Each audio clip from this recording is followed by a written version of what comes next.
Alright, so the scientific method, I know you guys have gone over, or we have gone over. Um, this will be the third year now, so we're just going to go through this quick, take notes, make sure we remember the steps of the scientific method so we can use them or use it in experiments and labs in the future. So, scientific method is how scientists answer questions. They ask a question, they want to solve a problem, they use these steps. Now remember that the steps don't have to go in any order. The steps can be repeated, they can be skipped, depending on what the situation is. So we have 6 steps, but they do not necessarily they're not necessarily followed in that order, depending on what kind of experiment you're doing. So these are our 6 main steps. Just to give you a brief overview, you do not have to write this down in your notes, I don't believe, but we're just going to go over each step in detail.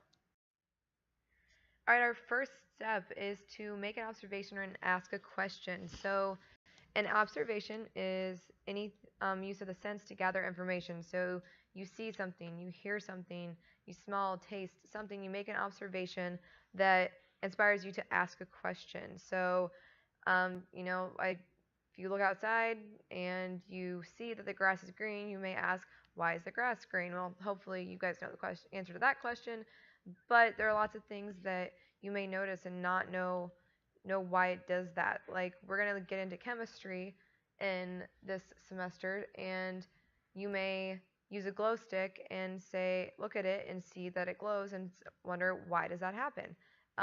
So you make an observation, and then you ask a question, and you will use measurements to help you in the experiment. Measurements are just observations that you do with tools, so it's just a more exact observation rather than one that you just describe.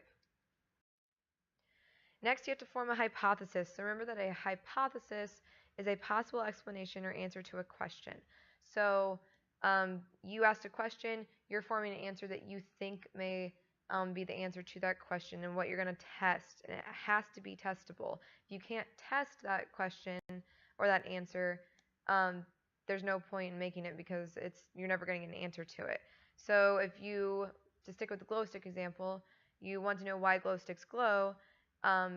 You could come up with a hypothesis that says, I think that glow sticks glow because there are chemicals inside that react with each other that makes them glow. Something along those lines, or you could say, because I think there is a battery in there that runs electricity that makes them glow. Whatever it is, you're going to be able to test it, and you'll be able to figure out to answer that question by the end.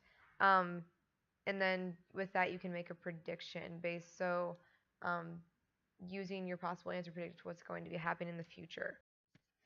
All right, the next step is to test a hypothesis. So this is the experiment itself. So you are testing to find out if your hypothesis is correct or not.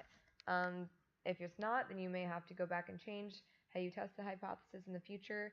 It just depends on what results you find.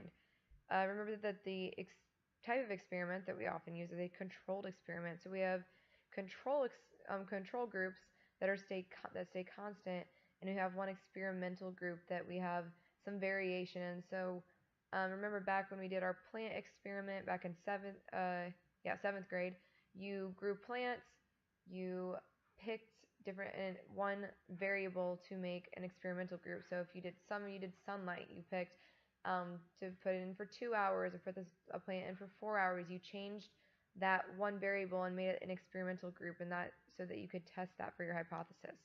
And also remember that controlled experiments aren't always possible.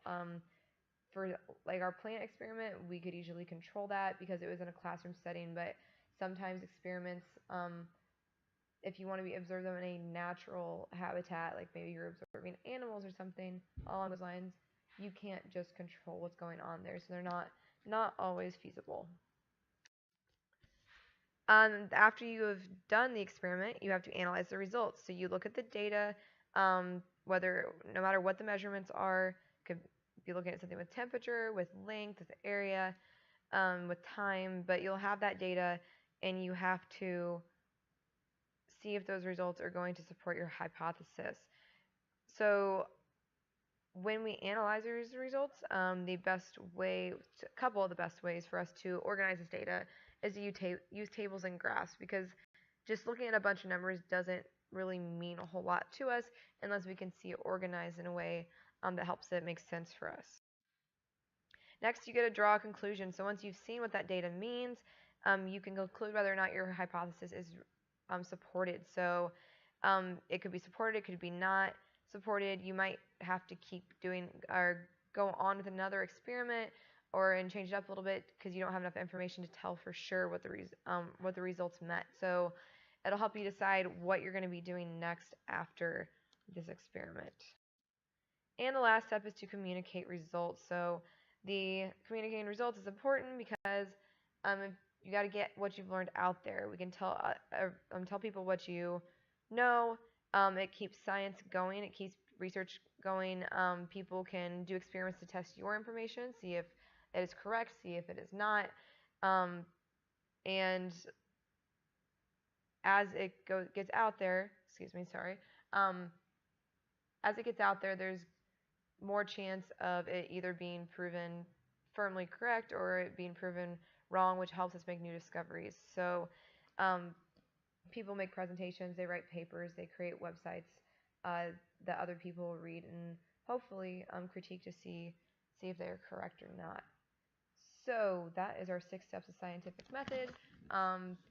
What we will be testing here in the near future, and we'll be using all throughout the semester.